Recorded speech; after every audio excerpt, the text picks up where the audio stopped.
Free में ज्ञान कैसे देंगे? वो इम्पोर्टेंट है, खुश रहने के लिए ही पढ़ रहे हैं।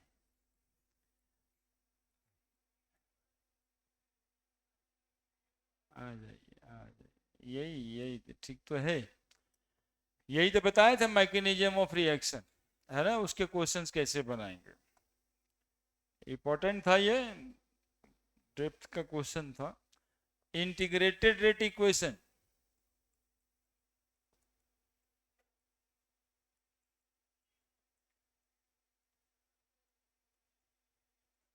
हेडिंग लगेगा।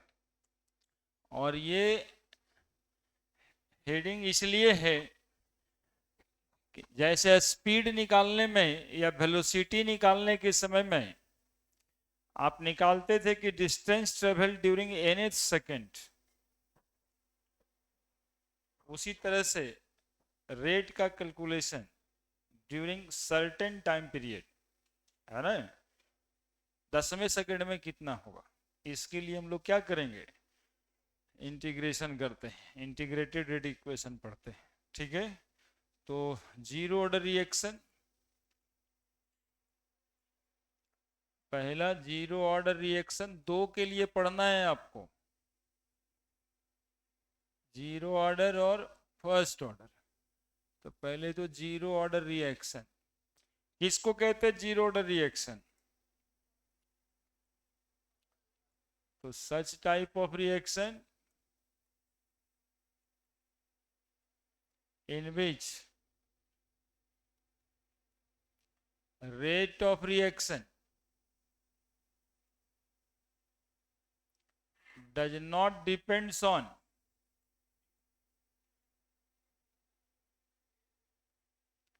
concentration of either reactant, known as zero order reaction, है ना। जैसे कि एक रिएक्टेंट प्रोडक्ट बनता है, देख लेगा मेरे साथ, तो minus d r by d T करें,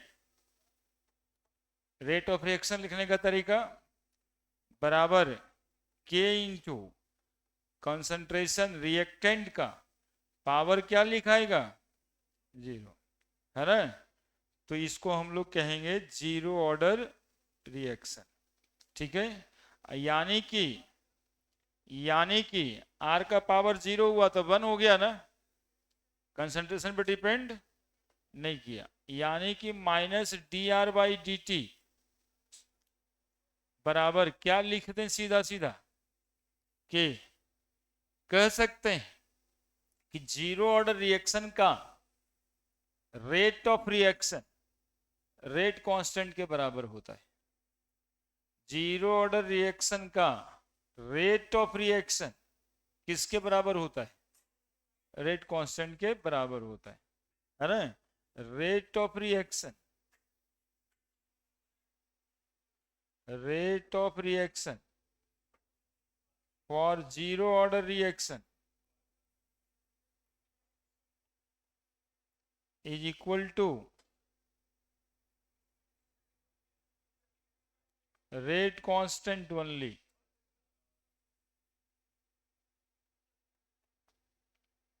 rate constant only.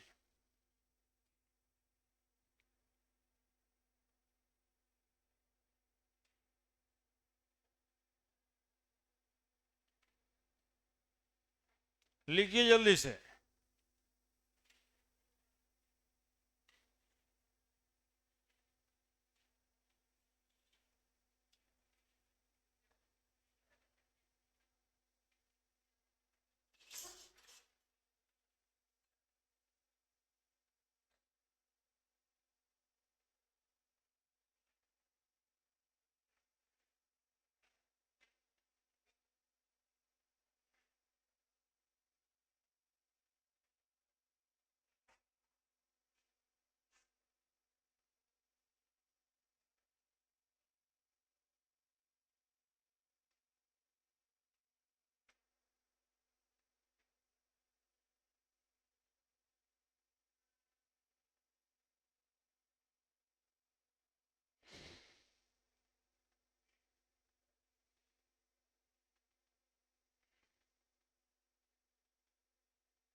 Example, zero order reaction का एग्जाम्पल क्या होता है? अब ऐसा कौन सा रिएक्शन होता है जिसका रेट ऑफ रिएक्शन कॉन्सेंट्रेशन पे डिपेंड ही नहीं करता? तो एग्जाम्पल्स लिखते हैं इसमें, लिखिए लिखिए पहले लिखिए, एग्जाम्पल्स लिखते हैं इसमें।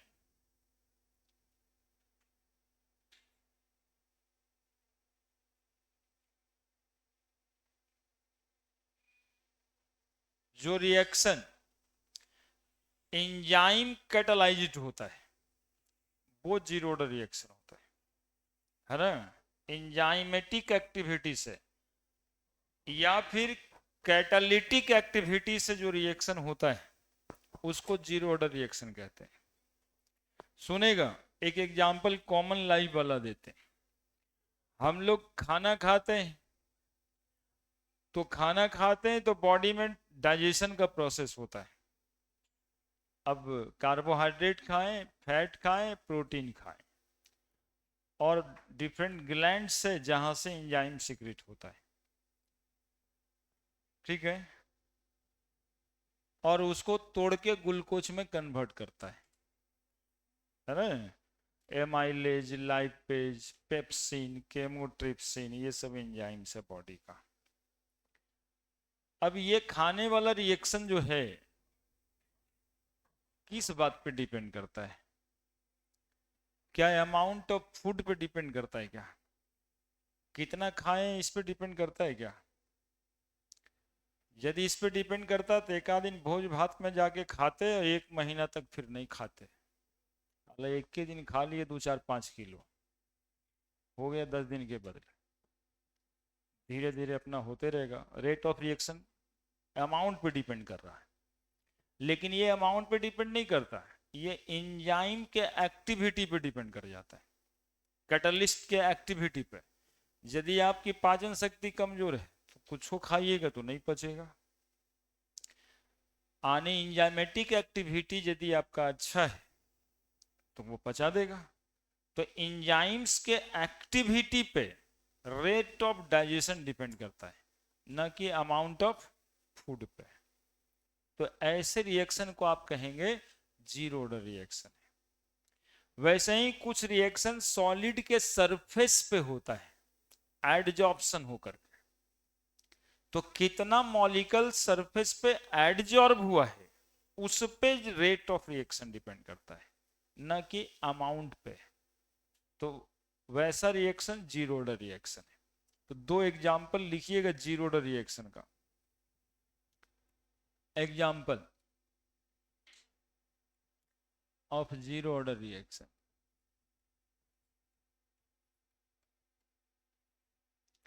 पहला, रिएक्शन अकरिंग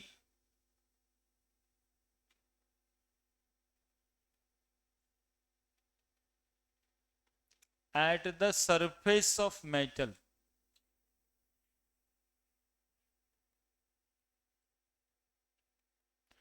जैसे एग्जाम्पल इसका a, decomposition of HI।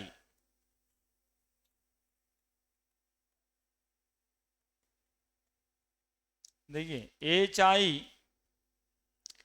Gold के सरफेस पे, गोल्ड के सरफेस पे डिकम्पोज होकर के टूट जाता है H2 प्लस I2 में, 2HI। देखिएगा प्रोसेस क्या सिखा रहे हैं आपको, कैसे सिखा रहे हैं। ये देखिए सॉलिड मेटल है गोल्ड, और इस गोल्ड के सरफेस पे HI मॉलिक्यूल एडजॉर्ब होगा। सुन रहे हैं क्या बोल रहे हैं? एब्जॉर्ब बोल रहे हैं कि एडजॉर्ब बोल रहे हैं? एडजॉर्ब होगा। क्या अंतर होता है एडजॉर्प्शन और एब्जॉर्प्शन में? एडजॉर्प्शन में पार्टिकल सॉलिड के सरफेस पे सट जाता है, एडहेयर हो जाता है, एक्यूमुलेट हो जाता है। और एब्जॉर्प्शन में सॉलिड सरफेस में नहीं, उसके बल्क में जाना होता है। यदि कोई चीज किसी के बल्क में चला गया यानी अंदर, तो ये पार्टिकल एब्जॉर्ब हुआ है और सरफेस पे आके सट गया, तो क्या हो गया है? तो जितना ज्यादा एच आई एडजॉर्ब होगा यहां पे, उतना ज्यादा डीकम्पोजिशन होगा। जितना ज्यादा एच आई एडजॉर्ब होगा, उतना ज्यादा डिकम्पोजिशन होगा। तो rate of decomposition H I के एडजॉर्प्शन पे डिपेंड कर रहा है, न कि एच आई के अमाउंट पे। आप ले लो 10 किलो, लेकिन गोल्ड के सरफेस पे यदि 100 ग्राम एडजॉर्ब हुआ तो 100 ग्राम टूटेगा H2 प्लस I2 में। बाकी 4 किलो 900 ग्राम आपका टूटने वाला नहीं है। इसी को कहते हैं जीरो ऑर्डर रिएक्शन। कितना लिए इस पे डिपेंड नहीं कर रहा है, एडजॉर्ब कितना हुआ इस पे डिपेंड कर रहा है। तो in this case decomposition of HI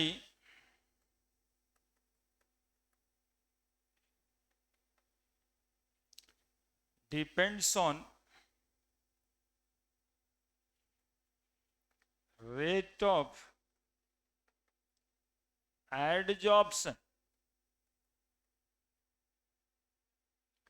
of HI on the surface of gold.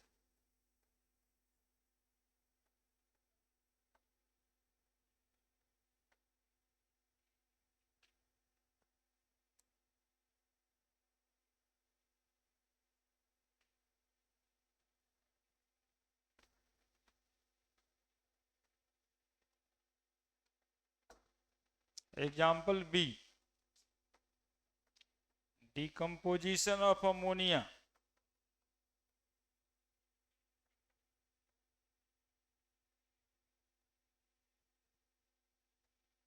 NH3 टूटेगा N2 प्लस 3H2 में, N2 प्लस 3H2 में। और कौन से सरफेस पे? तो प्लैटिनम के सरफेस पे। तो यहां डिकम्पोजिशन ऑफ अमोनिया किस बात पे डिपेंड कर रहा है कि प्लैटिनम के सरफेस पे कितना अमाउंट ऑफ अमोनिया एडजॉर्ब हो गया, है ना। आप 10 किलो रख दोगे यहाँ पे, they will not decompose all, that depends how many gram of ammonia adsorb on the surface of platinum.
पढ़े? दूसरा एग्जाम्पल इसी में लिख दें, एंजाइम मेडिएटेड केमिकल रिएक्शन।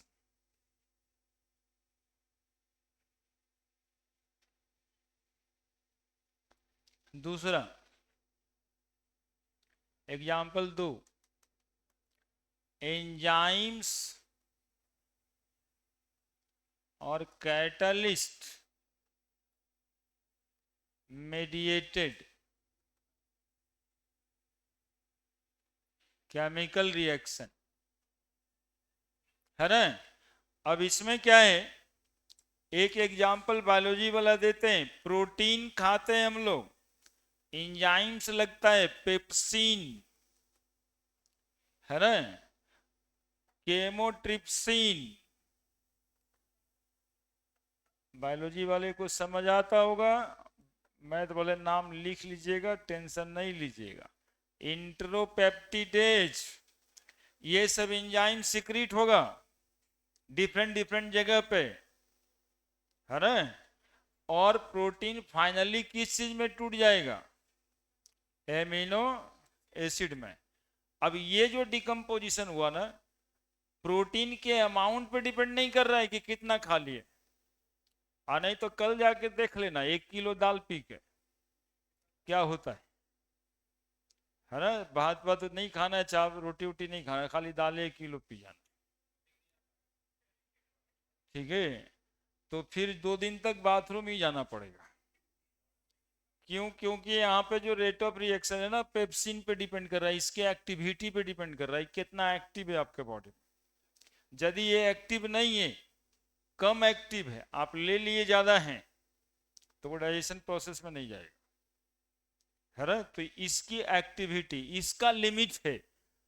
जो आदमी आज तक चावल ज्यादा खा रहा है और दाल उसमें कम खाता है ना, चावल की जगह दाल 1 किलो आधा किलो नहीं हो सकता, या 400 ग्राम भी नहीं हो सकता, 50 ग्राम ही दाल खाना होगा, आप 300 ग्राम चावल खा सकते, ठीक है। तो ये किस बात पे डिपेंड किया, एंजाइम्स के एक्टिविटी पे, न कि इसके अमाउंट पे, ठीक है।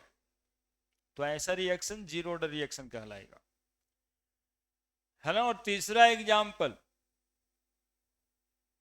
Reaction occurring in special condition, है ना। कोई कंडीशन पर रिएक्शन हो रहा है, वो जीरो ऑर्डर रिएक्शन है, ठीक है।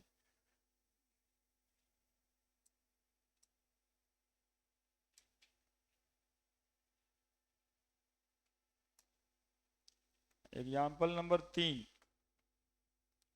रिएक्शन अकरिंग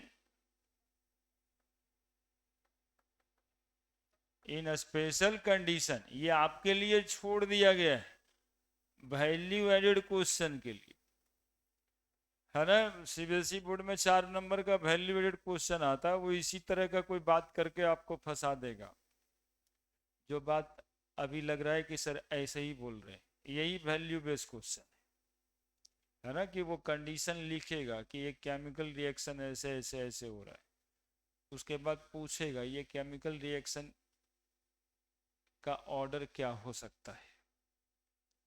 दूसरा पूछेगा आखिर ये कंसंट्रेशन पे डिपेंड नहीं किया तो किस बात पे डिपेंड किया, तो वही बता रहे हैं। एक तो रेट ऑफ एडजॉर्प्शन पे डिपेंड किया, दूसरा पेप्सिन आने एंजाइम्स के एक्टिविटी पे डिपेंड किया, ठीक है। और तीसरा कुछ लिख के दे, तो जो वो लिख के दिया है उसी स्पेशल कंडीशन पे रेट ऑफ रिएक्शन डिपेंड करेगा, कह रहे हैं, कंसंट्रेशन पे डिपेंड नहीं करेगा।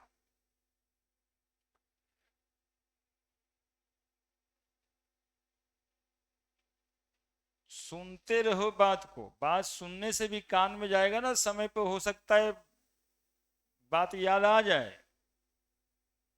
सुनेगा नहीं तो फिर याद आएगा कैसे।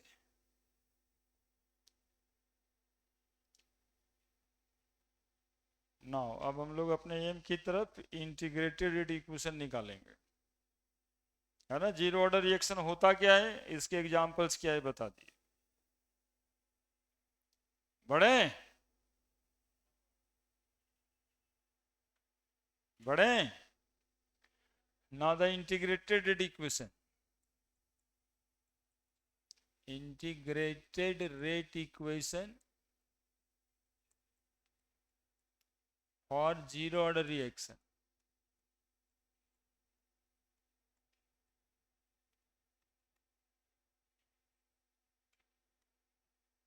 देखो,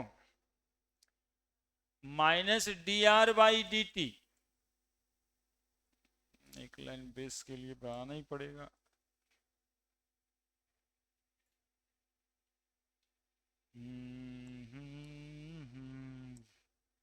minus d r by d t बराबर के इंटू आर का पावर नॉट ही लिखे थे ना जीरो ऑर्डर रिएक्शन दिखाने के लिए, तो minus d r by d t बराबर क्या लिख दें कि माइनस डी आर बाई बराबर माइनस डी आर बराबर क्या लिख दें k into d r is equal to क्या लिख दें minus k into d t upon integrating both side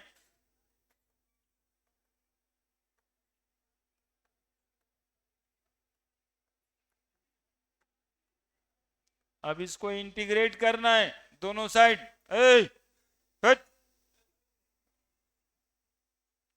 बेकार चलाता है ये डिस्टर्ब करना, कुछ अपने लिए सोच ही नहीं रहे हो यार, अब तंग हो जाएंगे है ना, कुछ सोच ही नहीं रहे हो, वो स्कूल का आदत लग गया, अब तुम बर्बाद हो चुका है, खराब हो गया, आपको उम्मीद भी ना बचा।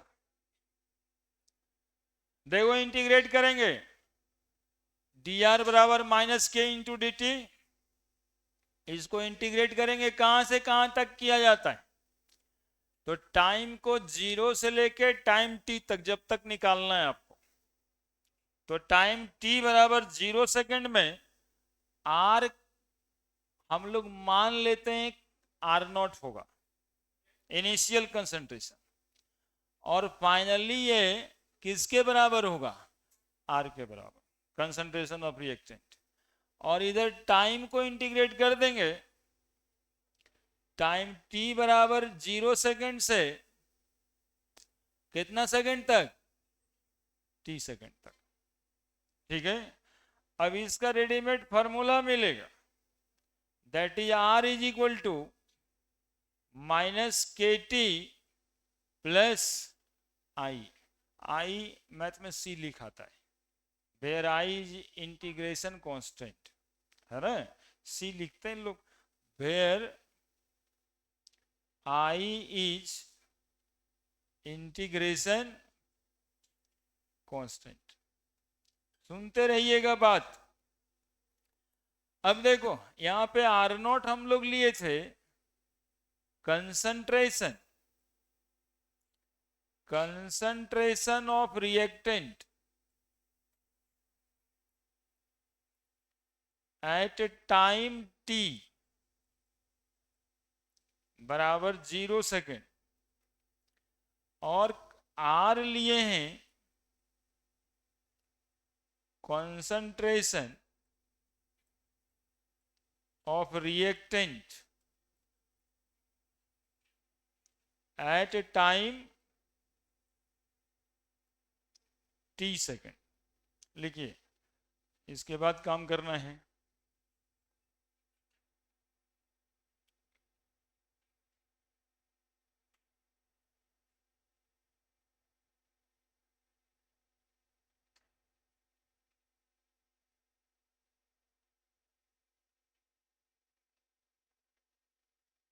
एक दो साल पहले ना बोर्ड का परीक्षा दिया बच्चों, सीबीएसई बोर्ड वाला, तो नंबर सुनिएगा 7, 8, 9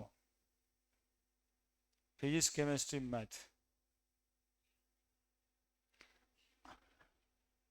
7, 8, अब कितना प्रेशर में बच्चा आ जाएगा, बच्चा मम्मी मिलने आए, हाँ बस 7, 8, 9 नंबर, मतलब एगो में 7 एगो में 8 एगो में 9, अब मम्मी को ये भी नहीं कहना पड़ रहा है फिजिक्स खराब है कि मैथ खराब है कि केमिस्ट्री खराब है, बोले सब बराबर है सर। बच्चे का मुंह देखे बड़ा मायूस, हम बोले ना कि ये सब तो ठीक है, ये बोर्डवे खराब है, इसको बोर्डवा बदलवा दीजिए, ये बोर्डवे ठीक ना है, सीबीएसई बोर्ड में इसको बिहार बोर्ड्स में कन्वर्ट कर दीजिए, बात खत्म है ना।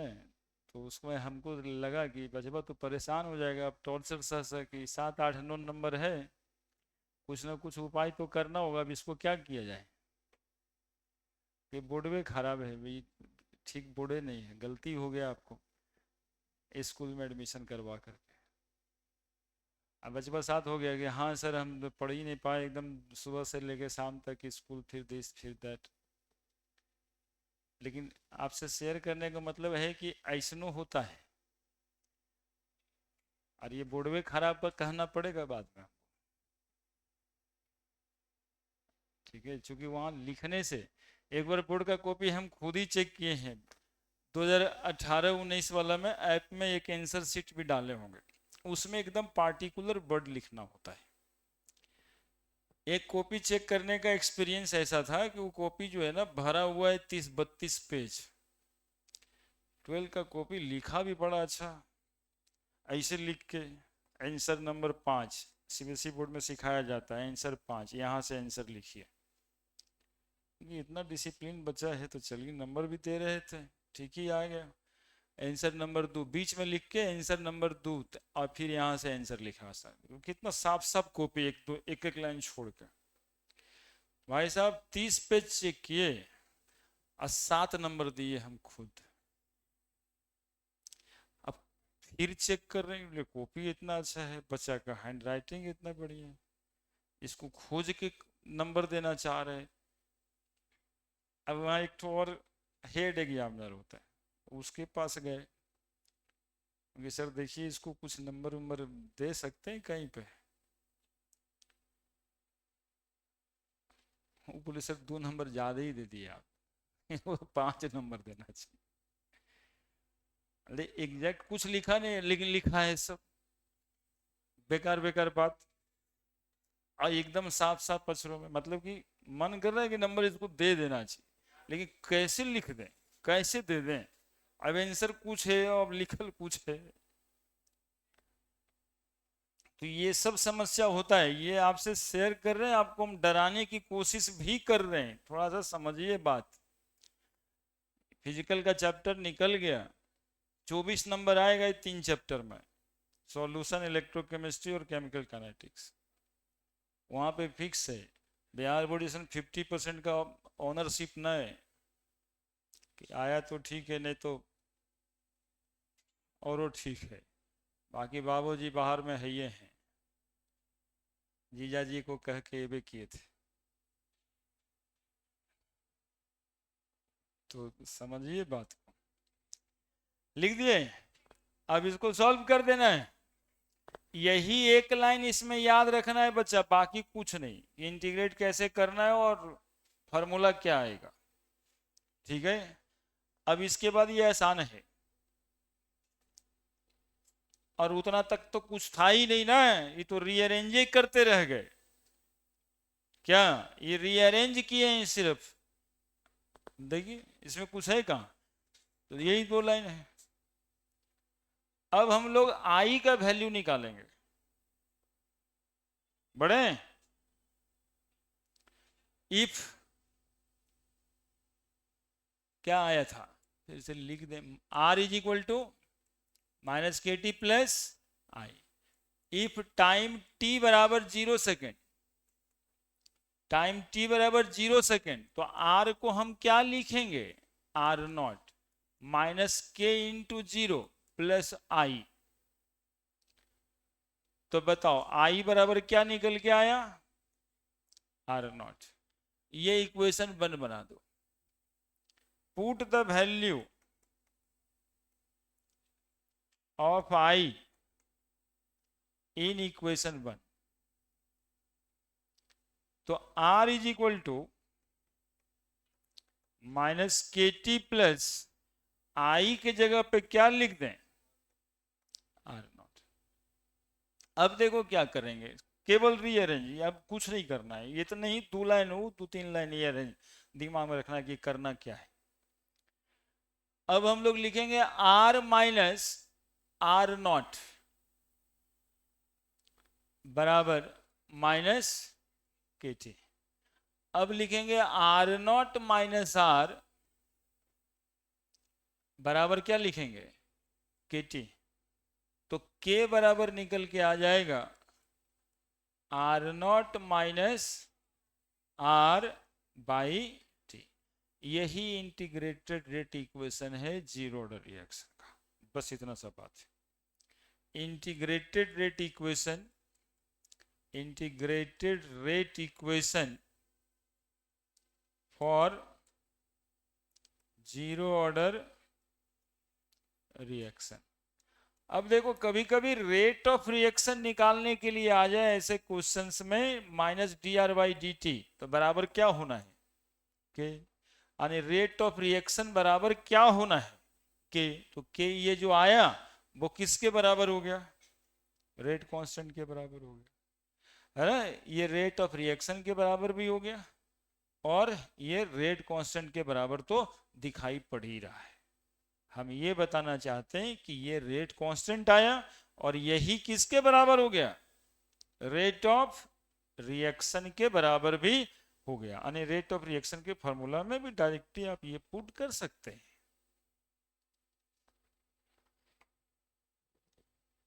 डिराइव करने आता है बोर्ड में जीरो ऑर्डर रिएक्शन का इंटीग्रेटेड रेट इक्वेशन और फर्स्ट ऑर्डर का, दोनों में से कोई एक।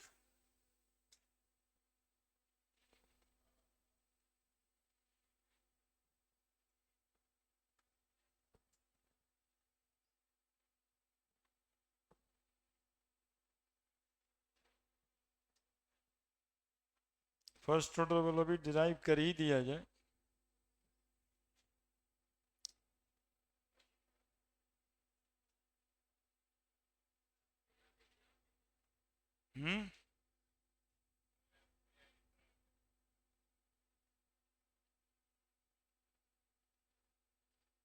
मेरा दावा रहता है हम एग्जामिनेशन में एकदम साफ साफ दिखेंगे। आईटी में बैठ गए, मेडिकल में बैठ गए, गलती से तो हम ही हम रहे। हाँ, हम कहते हुए आता है ना, इसलिए हम दिखेंगे।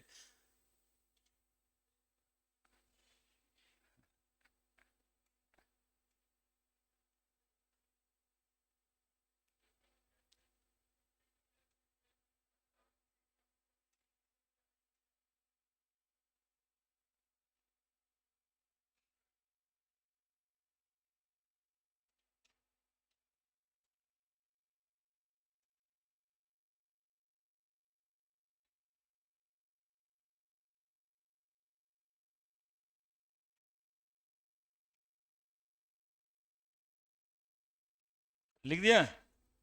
इसमें से ये वाला इक्वेशन ना, ये वाला इक्वेशन, ये वाला मेन इक्वेशन ये है, बाकी तो मैथमेटिकली उसको इधर उधर कर दिए। ये जो है ना बीच से पूछता है आईआईटी और मेडिकल में, which of the following is a integrated rate equation for zero order reaction, और ऑप्शंस में इस तरह का लिखता है, इसलिए इसको ध्यान में रखना होगा। ठीक है, वो तो सब लोग देख रखेगा, उसी के बीच में ये है, ये कंपटीशन का मामला है। Which of the following is rate integrated rate equation for zero order reaction, यही वाला आता है। इसको उठा करके आगे बढ़ाना है। बढ़े। Also R is equal to, देखेगा भाई, माइनस के टी प्लस आर नॉट ही था ना, था ना। इसको हम लोग ऐसे लिख देते हैं, R is equal to are naught minus के टी। कहीं कोई समस्या है क्या? अब जरा देखो, बाई बराबर पड़ा होगा C प्लस एम एक्स। ये इक्वेशन ऑफ स्ट्रेट लाइन है जहां by is a function of x है। वेरी सिंपल मैथमेटिकल इक्वेशन 10वां का है। बाई यहां पर आर है, कंसंट्रेशन ऑफ रिएक्टेंट, किसके फंक्शन में है, किसके फंक्शन में है, अरे टाइम टी के फंक्शन में यार। Y is a function of x, r is a function of t. where intercept is r naught, slope is minus k. ठीक है, तो लिखना है कि this equation follow equation of बोलो ना, आगे आगे जाए, a straight line, equation of a straight line, that is r is a function of time t। ठीक है, so the graph in between concentration r and time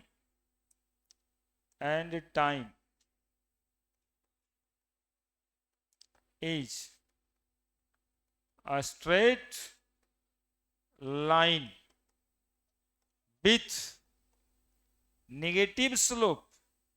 m क्या है जी बच्चा? m बोलते हैं स्लोप को, और c बोलते हैं इंटरसेप्ट को, बोलते हैं ना जी। लाइन विथ निगेटिव स्लोप कितना के बराबर? निगेटिव स्लोप कितना के बराबर? Minus k. And intercept is r not,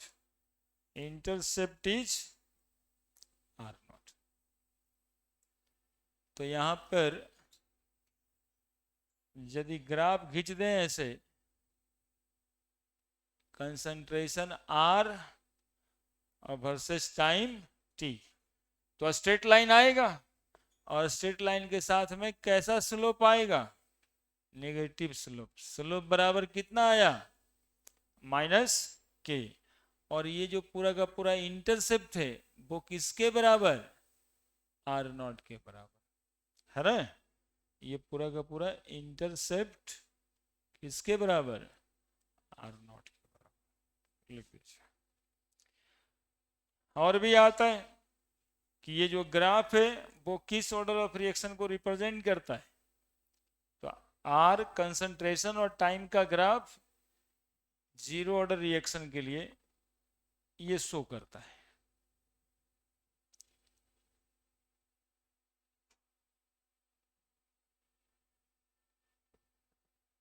लिखो बच्चा, लिखो, सोचने की क्या जरूरत है? क्या दिक्कत है इसमें? कोई दिक्कत है बोलो? दिक्कत है प्रिंस बाबू?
हम्म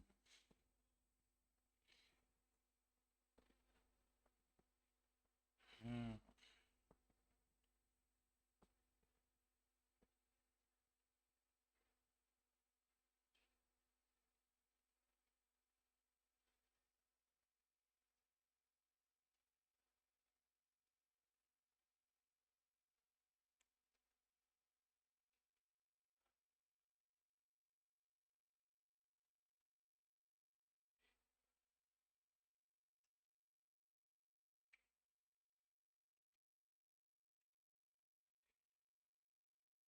अब 3 महीना और उसके बाद तो बेचारा मिलने जाएंगे हम।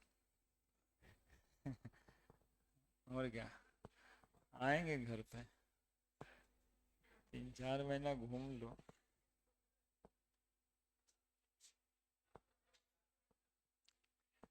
हमको दोनों के यहाँ तो जाना ही होगा, दोनों के यहाँ जाएंगे। आते हैं, दिसंबर में मिलते हैं।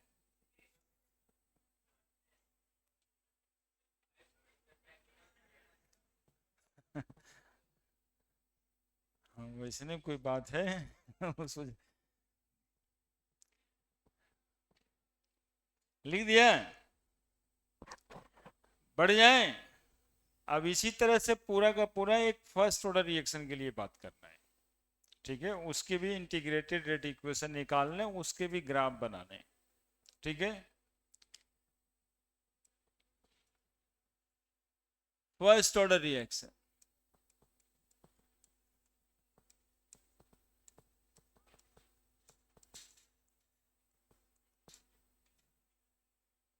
फर्स्ट ऑर्डर रिएक्शन किसको कहेंगे फर्स्ट ऑर्डर रिएक्शन? तो जिसका रेट ऑफ रिएक्शन ना एक कंसंट्रेशन टर्म पे डिपेंड करेगा, है ना। कंसंट्रेशन का पावर क्या रहेगा? 1, ठीक है। Depends on only one concentration term, ऐसे बोलते हैं। सच type of reaction in which rate of reaction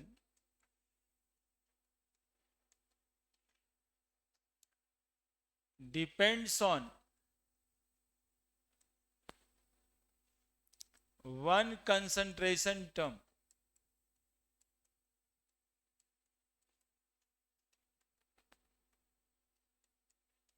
known as first order reaction.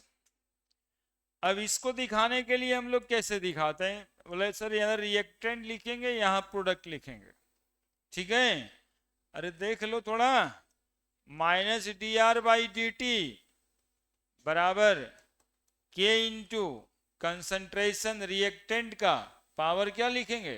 1, है ना। वहां पर 0 लिख दिए थे जीरो ऑर्डर के लिए, 1 लिख देंगे तो फर्स्ट ऑर्डर हो जाएगा, है ना। दो भी रिएक्टेंट रहेगा ना, तो एक ठोका 1 एक ठोका 0, जोड़ के आना चाहिए 1, है ना। इसलिए लिखते हैं 1 कंसंट्रेशन टर्म, आधा आधा भी हो सकता है ना, लेकिन वो जोड़ के आएगा 1। Such type of reaction in which rate of reaction depends on only one concentration term known as first order reaction.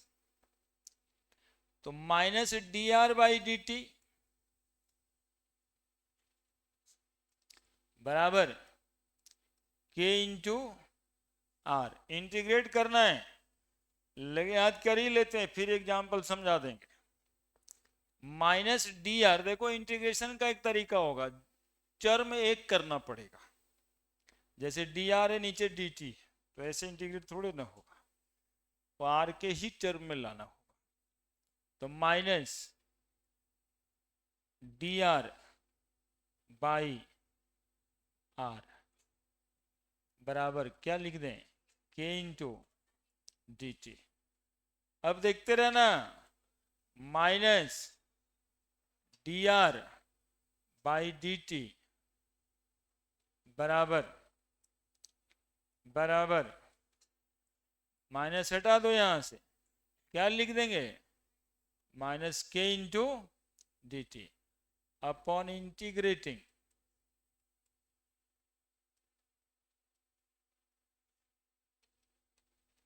Both side लिखने का जरूरत नहीं रहता है, इक्वेशन को इंटीग्रेट कर रहे हैं। देखिएगा, डी आर बाई, ओहो आर लिखना था,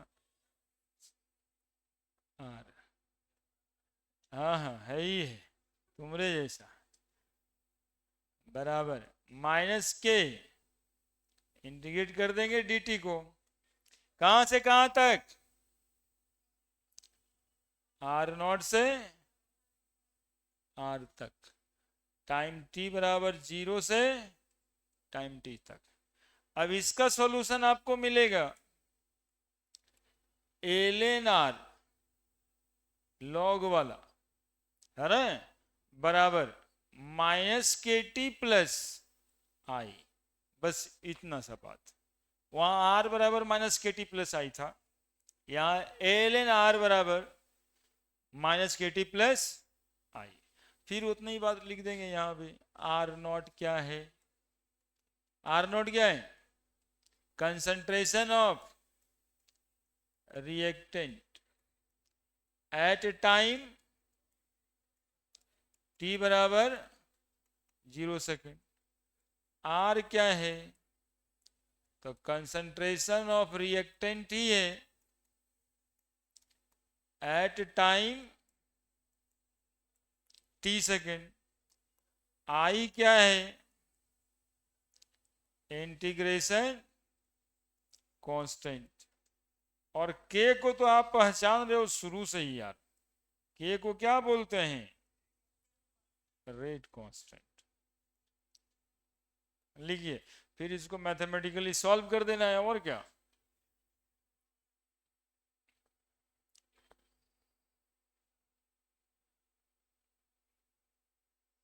समझ लो भाई, समझ लो भाई, 15 मिनट के बाद कुछ नहीं बुझाएगा, और यदि ना बुझाया ना तो फिर चैप्टर में कुछ ना बुझाएगा,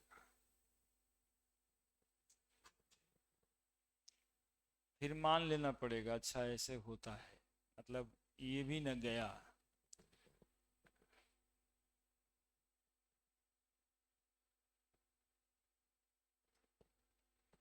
एक बार ड्राइव कर दिए, घर पे जाके एक दो बार अपने से डिराइव कर देना, फिर उसी क्वेश्चन को खोजेगा कि 5 नंबर में 3 नंबर में यही आ जाए तो हमारे लिए अच्छा है।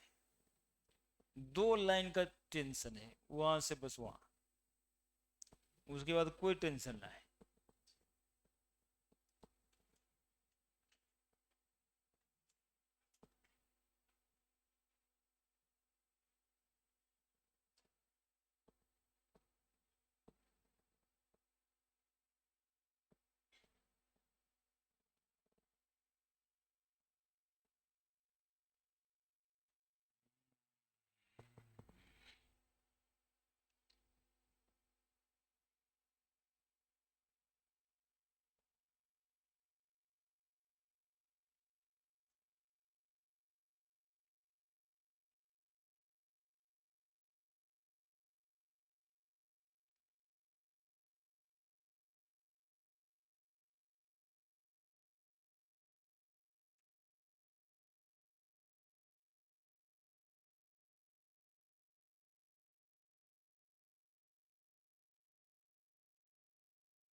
रिएक्टेंट प्रोडक्ट बनाए, रेट ऑफ रिएक्शन लिखना रहता है minus d r by d T, change in concentration by change in time. Differential चर में लिखा है, नहीं तो डेल्टा रहता है, के इंटू रिएक्टेंट का कंसंट्रेशन पावर 1, पावर 1 है, इसी के वजह से इसको हम लोग कहते हैं फर्स्ट ऑर्डर रिएक्शन। नहीं, फर्स्ट ऑर्डर है तो पावर 1 ही रहेगा, इससे पहले जीरो ऑर्डर था तो पावर 0 था, यही पावर डिसाइड करता है कि ऑर्डर ऑफ रिएक्शन कौन सा है। 2 लिख देंगे, सेकेंड ऑर्डर रिएक्शन हो जाएगा, तो ये फर्स्ट ऑर्डर रिएक्शन था, तो minus d r by d t बराबर के इंटू आर।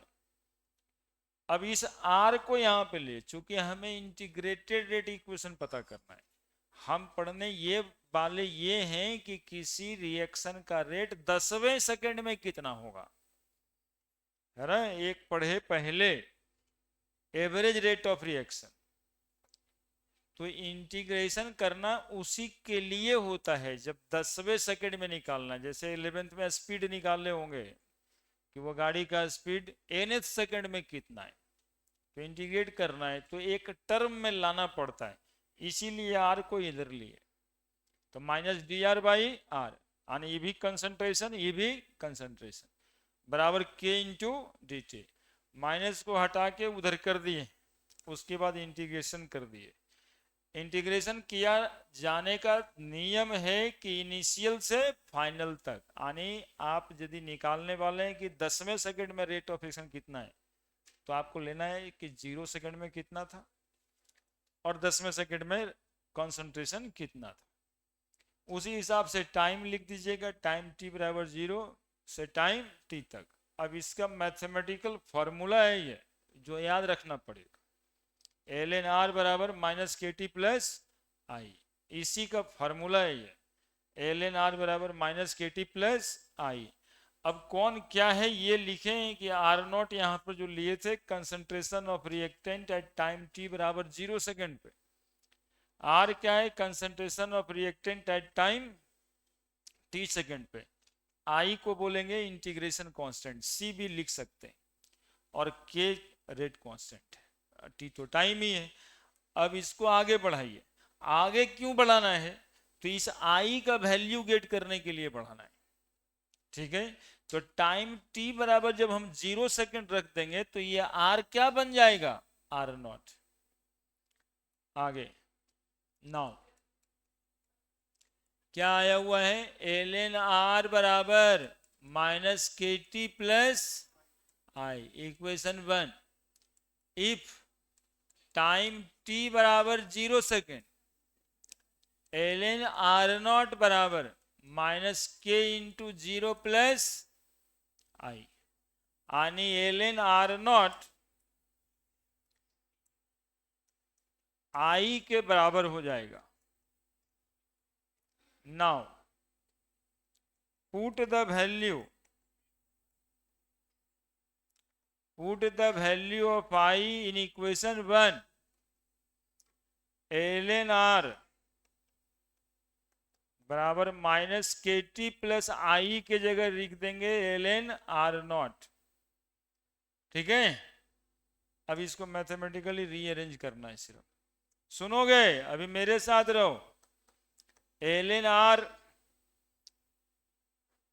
आईटी वाला मटेरियल है ना, वो बीच ही से पूछता है कि कौन सा है, फाइनल रिजल्ट तो रटते हो ना, वो इसीलिए बीच से उठाता है कि जब डेरिवेशन जानेगा तभी तो ये जानेगा, नहीं तो रिजल्ट जानेगा सिर्फ। L N r minus l N R naught बराबर क्या, माइनस के टी। अब क्या करना है, सुनिएगा थोड़ा सा ध्यान से, log a minus log b क्या होता है, l n a minus l n b रहेगा लिखा हुआ, तो क्या करेंगे हम, एल एन ए बटा बी, तो इसी लॉग की प्रॉपर्टीज की इस्तेमाल करनी है यहाँ पे। L N r minus l N R naught बराबर माइनस के टी है। नाउ नहीं है, अगेन लिख देते हैं, और ये तो आपको अलग से सिखाए हैं। अगेन उसी इक्वेशन को लिखते हैं बाबू, देखना, l N R naught minus l N R बराबर क्या लिख दें, के टी। बोलो, l N R naught by r बराबर क्या लिख दें, के टी। के बराबर क्या लिख दें, 1/t L N R naught by R. L N का फॉर्मूला सॉल्यूशन के लिए लिखा जाएगा 2.303 लॉग बेस 10, है ना, एक्सपोनेंशियल लॉग और लॉग बेस 10 का रिलेशन है, तो के बराबर 2.303 by T log R naught मतलब इनिशियल कंसंट्रेशन बाई आर मतलब फाइनल कंसंट्रेशन यानी concentration at time T second. तो आपका ये जो आया इंटीग्रेटेड रेट इक्वेशन आया किसका? Integrated rate equation for first order reaction है ना। लॉग को आते हुए देखा ना तो माइंड थोड़ा सेट कर जाता है कि अच्छा इस पर न्यूमेरिकल ऐसे बनाना है, और डायरेक्ट फॉर्मूला मिल जाता है तो फिर वही बना तो ठीक है, नहीं बना तो और ठीक है, बोर्डे खराब है ना। जब जब पार ही नहीं लगा तो हम क्या कहेंगे, बोर्डे खराब है।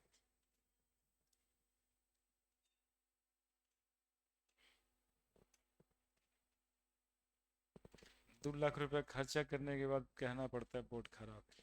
5,000 में यहाँ पास होके नंबर ला के इंजीनियरिंग कॉलेज में चल जा रहा है।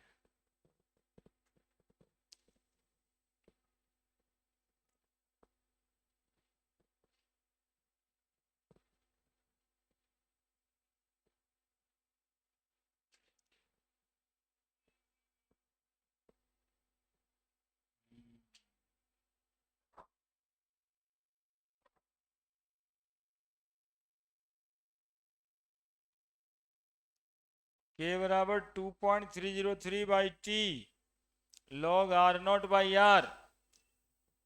ये डेरिवेशन आपको सीखना होगा।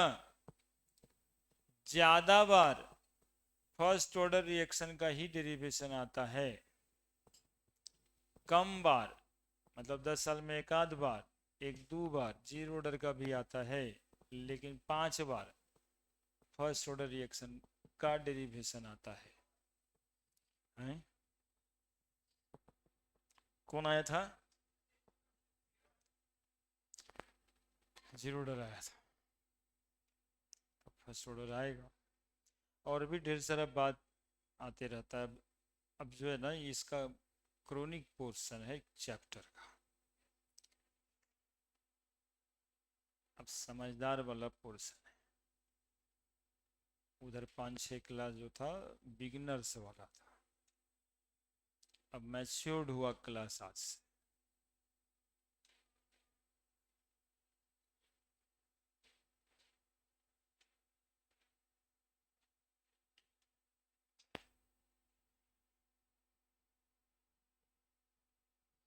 हर चैप्टर जो है ना एक लाइफ जैसा है। शुरुआत जवान हुआ चैप्टर, अब फिर बूढ़ा हुआ।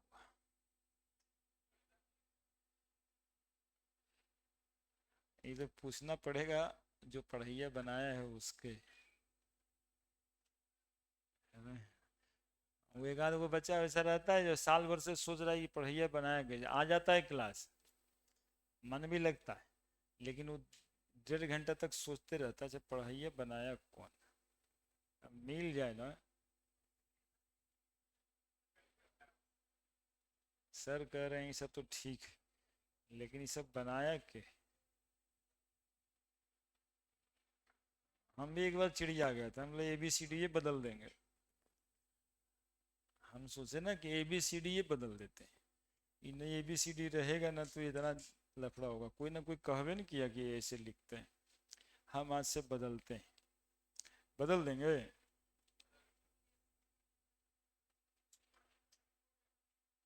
फिर सोचते रहे 1-2 दिन तक, ना बदल पाए। ABCD कैसे बदल, कोई कारणों पता नहीं चलता है कि ये वैसे काहे लिखा है। तुम लोग को किसी को पता चलेगा कभी लाइफ में तो हमको आके जरूर बताना ये वैसे काहे लिखा था। मानना पड़ता है कुछ बात। चलो भाई लिखे हो तो ठीक है, यार ऐसे ही लिखेंगे बड़े। अब उसको लेकर के जो है ना थोड़ा सा आगे बढ़ जाते हैं, मतलब यहीं तक है डेरिवेशन पूछेगा तो यहीं तक डिराइव करना है। अब हम न्यूमेरिकल बनाना सिखाएंगे आपको, बिना न्यूमेरिकल दिए हुए न्यूमेरिकल बनाना सिखाएंगे, है ना। बिना न्यूमेरिकल दिए हुए क्या सिखाएंगे, न्यूमेरिकल बनाना, ठीक है। बढ़े। अब देखिए, एक रिएक्टेंट है आर और ये प्रोडक्ट है पी। टाइम टी बराबर 0 सेकेंड पे अनिशियली इसका कंसंट्रेशन हम मान लिए ए, ठीक है। हम यहां पर केस लिख देते, केस वन, ऐसे, ठीक है। कहानी वही है, लेकिन इतना साफ साफ क्वेश्चन में लिखा कहाँ रहता है कि इनिशियल कंसंट्रेशन इतना है और फाइनल इतना है टाइम टी पर, लिखता नहीं। वो तो लिखेगा ऐसे कि हम 1 मोल/लीटर लिए थे, 10 सेकेंड के बाद 0.2 मोल रिएक्ट कर गया, बताइए रिएक्शन का रेट कांस्टेंट कितना है ना। तो ये मोल है और 1 मोल इससे रिएक्ट करवा दीजिएगा, तो टाइम टी सेकेंड पे कितना बच जाएगा बस। और यही x लिखने में यहाँ 2 रह सकता है, 1.5, 2.5, 3, 4 कुछ हो रह सकता है, तो 2 रहेगा तो 2x लीजिएगा, इसी के लिए तो क्वेश्चन बनाता है, ठीक है। कभी कभी रिएक्टेंट को देख रहे हैं आजकल ग्राम में लिख देता है, तो नंबर ऑफ मोल में कन्वर्ट कीजिएगा वेट बटा मॉलिक्यूलर वेट करके, ठीक है। तो ये सब काम करना रहेगा न्यूमेरिकल बनाने में। तो a मोल/लीटर, x मोल/लीटर गया, कितना बचा, a माइनस एक्स। अब इसके थ्रू यदि हम रेट कांस्टेंट निकालेंगे तो सिंपल है, 2.303 बाई टी लॉग a बटा a माइनस एक्स, हो गया फॉर्मूला। आर नॉट और आर से हम निकल लिए बाहर, जहां ये इनिशियल कंसंट्रेशन है, एक्स अमाउंट रिएक्टेड आ गया, और आर के जगह पे concentration at time T second के जगह पे a माइनस एक्स आ गया, क्लियर। अब यही काम एक आध साल कुछ क्वेश्चंस में ऐसे भी आया, ये रिएक्टेंट है, ये प्रोडक्ट, ये कंसंट्रेशन ए है, एक्स खर्च हुआ, a माइनस एक्स हो गया, टाइम t बराबर 0 सेकेंड पे a था। अरे ये समझता है ना कि क्या लिखते हैं, यही नहीं समझता है। a मोल/लीटर कंसंट्रेशन है रिएक्टेंट का, x मोल/लीटर रिएक्ट कर गया तो बचा कितना, कंसंट्रेशन बोलने से ही हो जाता है, मोल/लीटर बोल रहे हैं। ये t1 सेकेंड पे दिया था और क्वेश्चन को 2 लाइन बढ़ा दिया, बोला आफ्टर 10 सेकेंड इतना रिएक्ट किया, और आफ्टर 20 सेकेंड एक डाटा है, देखता नहीं चैप्टर में ऐसे करके ऐसे करके ऐसे घेर के क्वेश्चन बनाता है ना, 0, 10 ऐसे करके देने लगता है, ठीक है। तो कोई लफड़ा न पड़ना है, ऐसे सोचना है कि आफ्टर t2 सेकेंड जो है ये 22 मोल खर्चा हो गया होगा, तो a माइनस 22 हो जाएगा क्या। अब k बराबर देखना कितना फॉर्मूला लिखेंगे, 2.303 बाई टी, 0 से t 1 सेकेंड में लॉग a बटा a माइनस एक्स, के बराबर 2.303 बाई t2 लॉग a बटा a माइनस बाई। अब के बराबर यदि पूछा जाए t2 से t1 के बीच क्या हुआ, t2 माइनस लॉग कितना, a माइनस एक्स बटा, कुछ भी कर सकते हैं, किसी समय में आप रेट कांस्टेंट निकाल लीजिए, लिख दीजिए, है ना। t2 माइनस t1, तो t1 बता ना इनिशियल कंसंट्रेशन हो गया जो a माइनस एक्स है,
और यदि क्वेश्चंस के नेचर पे डिपेंड करता है, a माइनस एक्स से घटा है तो फिर a minus X minus Y करने पड़ेगा, है ना। वो एक तरीका समझा दिए, जहां से थे वहां से घटाना है।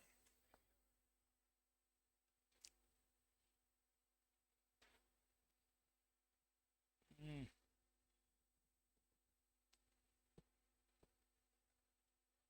बाल उल बना रहे हो, कोई देखने वाला है कि ऐसे ही?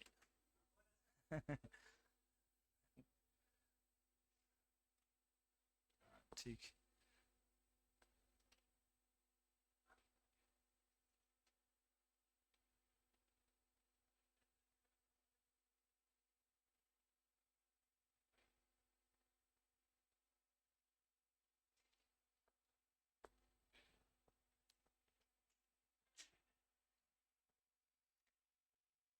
और भी केसेस आएगा बीच बीच में, लेकिन अभी ग्राफ बताना है, एग्जाम्पल बताना है, इसलिए 3-4 नंबर केस कर लेगा। 3-4।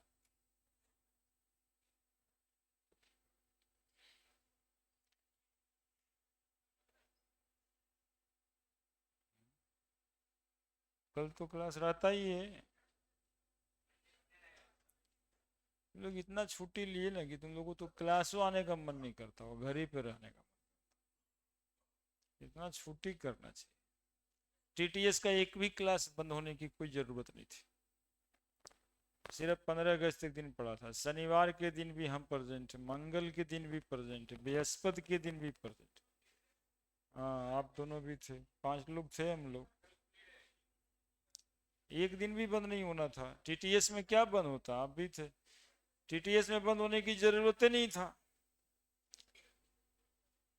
एमडब्ल्यू वाला टाइम थोड़ा डिस्टर्ब हुआ, क्योंकि डब्ल्यू में भारत बंद, एम में Rakshabandhan.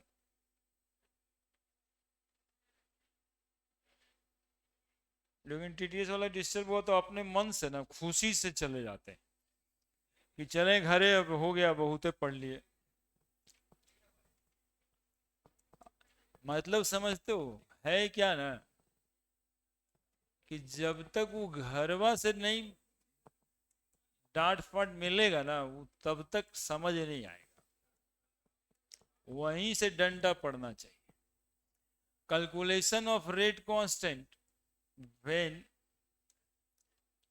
concentration of reactant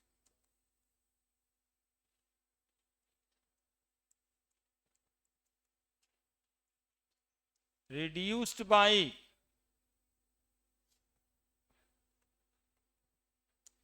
1/nth factor. सुनोगे क्या लिख रहा है? रेट कांस्टेंट का कैलकुलेशन करना है व्हेन कंसंट्रेशन रिएक्टेंट का कितना से घटा, क्या करेंगे? रिएक्टेंट प्रोडक्ट बनेगा, है ना। इस सब पर क्वेश्चन है, रेडीमेड फॉर्मूला हम बता रहे हैं आपको, ये सब डराइव करना है, रटना नहीं है। ये सब न्यूमेरिकल सिखा रहे हैं। टाइम t बराबर 0 सेकेंड पे ये है कंसंट्रेशन मान लिए, तो x कितना हो गया? टाइम t सेकेंड पे कितना आएगा? देखो यहां लैंग्वेज पढ़ करके, a माइनस ए बाई, क्योंकि वो घट के बनवाई है ना, है ना। अब इसका k निकलेगा 2.303/t log a by a minus a by n। देखोगे k बराबर 2.303/t log a into 1-1/n। अब देखो यहाँ कंसंट्रेशन ही साफ है, इनिशियल, जरूरत ना है, कै गुना हुआ उससे सवाल बन जाएगा। k बराबर 2.303/t log, ऊपर जाएगा n, नीचे जाएगा n-1। देखो जी कितना इंपॉर्टेंट सवाल है, जरा देखो। तुम लोग कंसंट्रेशन खोजते रहोगे, यहाँ सवाल बना हुआ है पहले से, है ना। कहोगे क्या, अरे कंसंट्रेशन तो दिया नहीं सर, तो ये बनेगा कैसे, रेट कांस्टेंट निकाले कैसे, कंसंट्रेशन तो है ही नहीं, ये तो लिख रहा है कि 1/15 से घट गया। बस उतना ही चाहिए था। एनसीईआरटी का 2 सवाल बन गया, एक वो इंटेक्स में, एक एक्सरसाइज में।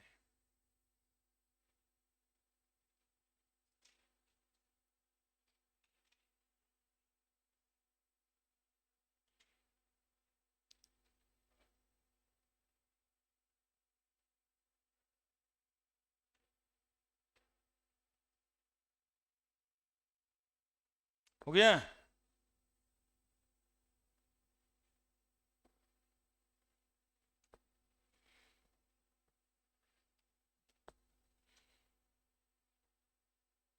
याद करने वाले लोग बस एक फॉर्मूला, वही 2.303 के टी लॉग R0/R। और जो चाहते हैं कि ना हम अपने से कुछ सीखे, वो सब के लिए ये सब।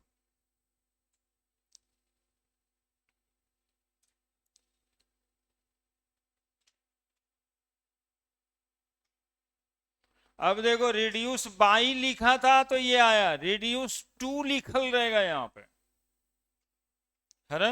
रिड्यूस टू यानी घट के वहां तक पहुंच गया, तब क्या करेंगे। Page number 4,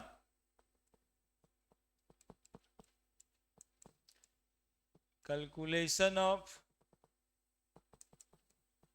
rate constant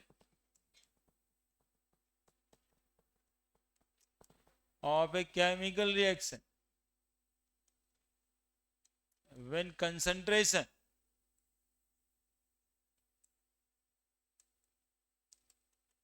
of reactant reduce to 1/nth factor। हम कहते हैं ना कि एग्जामिनेशन में हम दिखेंगे तुमको, हम कहते ही इस वजह से, रिड्यूस टू, रिड्यूस बाई, एक एक अक्षर पे काम किया हुआ है। तो यदि आएगा तो हम ही बताएं आपको, तो हम दिखेंगे। अब देखो रिएक्टेंट प्रोडक्ट बनाए, तो ये है टाइम t बराबर 0 सेकंड पे। अब इसे x खर्चा होगा, तो खर्च होने के बाद t सेकंड मिलेगा, t सेकंड पे ये हो कितना जाएगा, A/n सीधा, क्या लिख रहे हैं ना, रिड्यूस टू, घट के हो गया, तो यहाँ पे x की जरूरत नहीं है, वो तो लिख ही रहा है, तो साफ है, आसान है क्वेश्चन वो।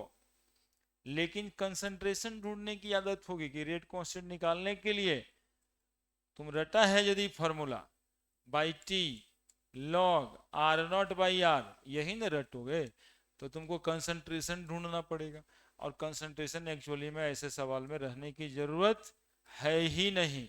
2.303/T लॉग A बाई, क्या करेंगे, A/n, ए साफ के बराबर क्या निकल के आएगा, बाई टी लॉग एन। बताइए सवाल सिर्फ इतना पे बन जा रहा है कि वो कितना गुना घट गया, है ना। 4 गुना घट गया, लॉग 4 पुट हो जाएगा, टाइम दे दे के, कंसंट्रेशन का तो जरूरत ही नहीं, इसीलिए वेरी वेरी इंपॉर्टेंट है।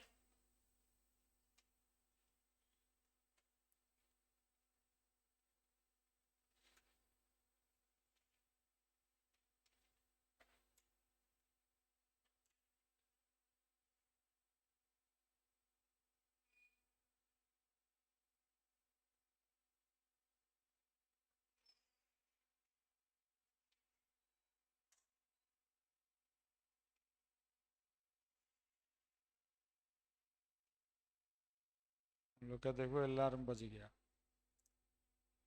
नहीं जाना है।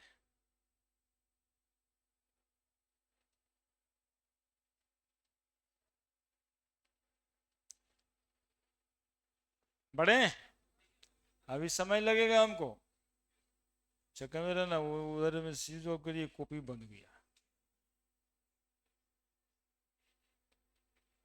5-10 मिनट पड़ेगा, टाइम होने तो नहीं यार, कभी कभी।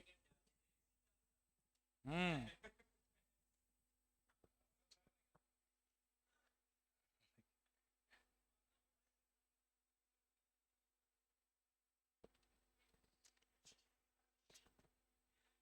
फिर थोड़ा बैक जाएंगे, उधर से इक्वेशन खोज के लाएंगे, ग्राफ बनाएंगे और एग्जाम्पल बताएंगे, इतना काम है।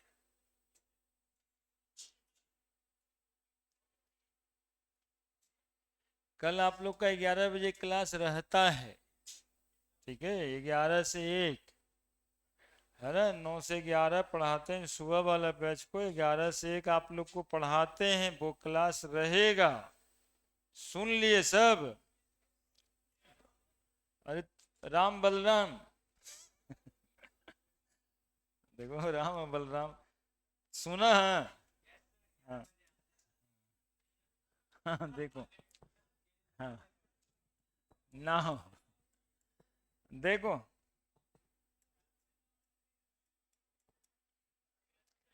ये वाला ढूंढे थे उसको, इसी को लेके आगे बढ़ना है, इसी से ग्राफ बनेगा। एल एन आर बराबर माइनस के T plus L N R naught. Now आप लोग ऐसे लिख देना, हेडिंग बना देना, तुम लोग निकल गए हो आगे, ग्राफ्स है ना, to show first order reaction, graph to show first order reaction, ये हेडिंग बना लो, आप लोग हेडिंग पे ही जाते हो। Graph to show first order reaction, graphically first order reaction को कैसे दिखाएंगे, एल एन आर बराबर माइनस के T plus L N R naught. अरे ध्यान दो, नहीं तो इतना जोर से बोलने लगेंगे ना, फिर अपना सुनाई नहीं पड़ेगा तुम लोग को। देखो इसको लिख सकते हो, L N R is equal to L N R naught minus के टी। जरा इक्वेशन मिलाओ, एल एन आर बदलेगा कब, जब टाइम बदलेगा, तो बाई बराबर क्या निकल के आया, सी प्लस एम एक्स। जैसे Y is a function of X, वैसे ही L N R is a function of T. जहां पे कांस्टेंट इंटरसेप्ट क्या आएगा, एल एन आर नॉट, और स्लोप ऑफ द ग्राफ क्या आएगा, माइनस के।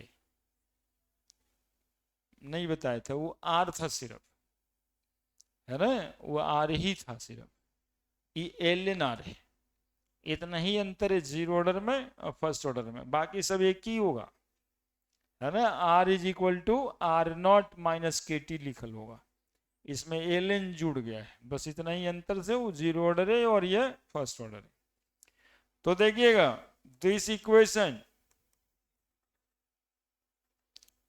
Follow equation of a straight line with negative slope minus k and intercept is ln r not. ठीक है, अब ग्राफ खींच देते हैं।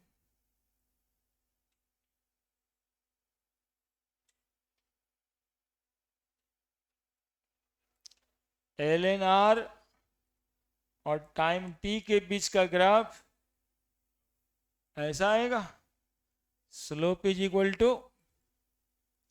माइनस के, और ये इंटरसेप्ट है ln r नॉट, और यदि लॉग दे दे r और t के बीच का ग्राफ ऐसा आएगा, और स्लोप बराबर लिखेंगे माइनस के बटा 2.303।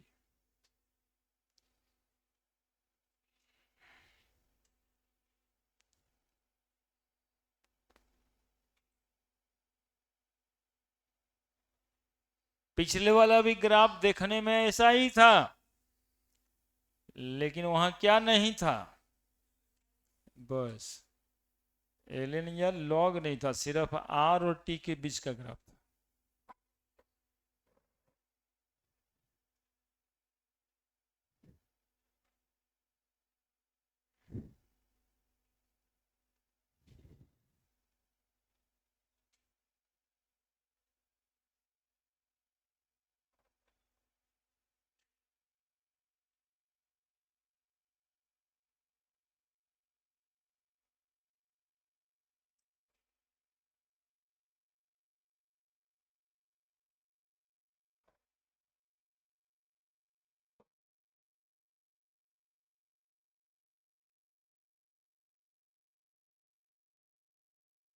हो गया।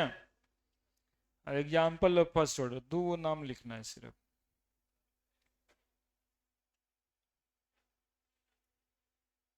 हाँ हुआ, छूट जाएगा रे, घाटा तुम्हारा ही है।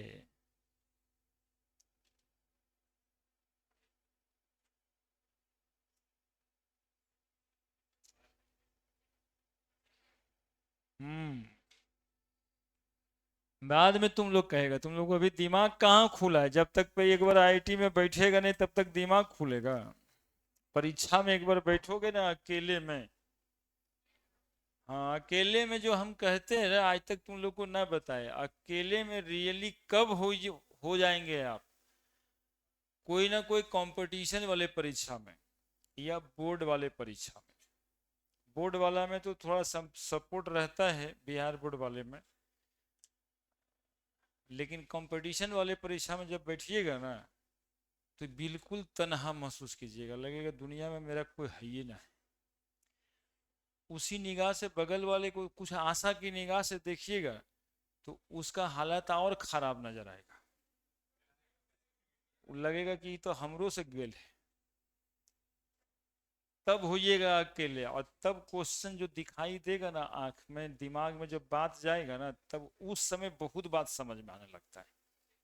पहला समझ में आना वही समय स्टार्ट होगा, अभी नहीं।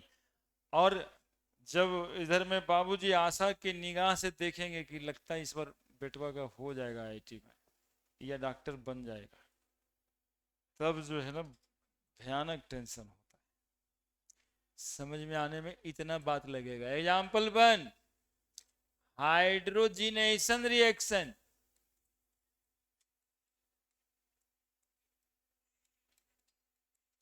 हाइड्रोजिनेशन रिएक्शन क्या होता है? Hydrogenation CH2 double bond CH2 plus H2, क्या बन जाएगा ये?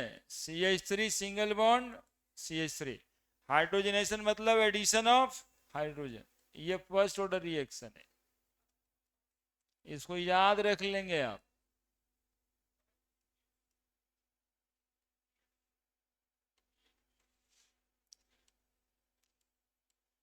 चूंकि आपको हम बताए हैं कि ऑर्डर ऑफ रिएक्शन ऐसे देख के आप निकाल ही नहीं सकते, आपको एक्सपेरिमेंटली देखना पड़ेगा, रेट कांस्टेंट का यूनिट देखना पड़ेगा। तीसरा दिन बताएं मैकेनिज्म ऑफ रिएक्शन देखना पड़ेगा कि स्लो स्टेप में कितना रिएक्टेंट इन्वॉल्व है। चौथा आज बता रहे हैं वो ग्राफ देखना पड़ेगा, तब आप पता कर पाएंगे कि वो फर्स्ट ऑर्डर है कि जीरो ऑर्डर है। ऐसे देख के ये फर्स्ट ऑर्डर क्लासिफाई नहीं होता है। दूसरा example radio activity. Radio activity समझते हैं सब आप लोग, emission of alpha beta gamma rays, है ना। तो emission of alpha beta gamma rays जो है रेडियो एक्टिविटी कहलाता है। और ये कैसा रिएक्शन है? तो फर्स्ट ऑर्डर रिएक्शन है। बस इतना ही बात है। देखो अभी एक आध मिनट बच ही रहा है। ये